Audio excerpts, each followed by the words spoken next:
ਅੱਛਾ ਭਾਜੀ ਤੁਸੀਂ ਕਾਹਦੇ ਵਾਸਤੇ ਪਾਣੀ ਲੈਣ ਆਏ ਹੋ ਇਹ ਵਾਲਾ? ਇਹ ਘਰ ਇਸਤੇਮਾਲ ਵਾਸਤੇ, ਉਹ ਘਰ ਦੇ ਘਰਦਿਆਂ ਵਾਸਤੇ ਲੈਣ। ਘਰ ਦੇ ਨੇ ਘਰ ਦੇ ਕਾਹਦੇ ਵਾਸਤੇ ਇਸਤੇਮਾਲ ਕਰਦੇ ਨੇ? ਖਾਰਿਸ਼ ਵਾਸਤੇ।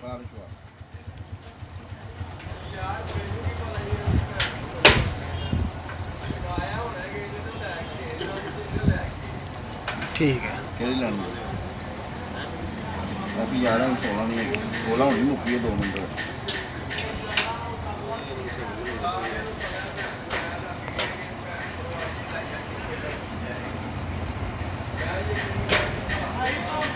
ਤੇ ਭਾਈ ਸਲਾਮ ਕਿੰਨਾ ਪਾਣੀ ਪਾਉਂਦੇ ਹੋ? ਕਿ ਲੀਟਰ ਪੈ ਜਾਂਦਾ? ਇਹ 2 ਲੀਟਰ ਦੇ ਜਨਾਬ 2.5 ਲੀਟਰ ਪਾਣੀ ਪੈਂਦਾ। 2.5 ਲੀਟਰ ਪੈਂਦਾ ਜੇ ਤੁਹਾਡਾ ਹੁੱਕਾ ਵੱਡਾ।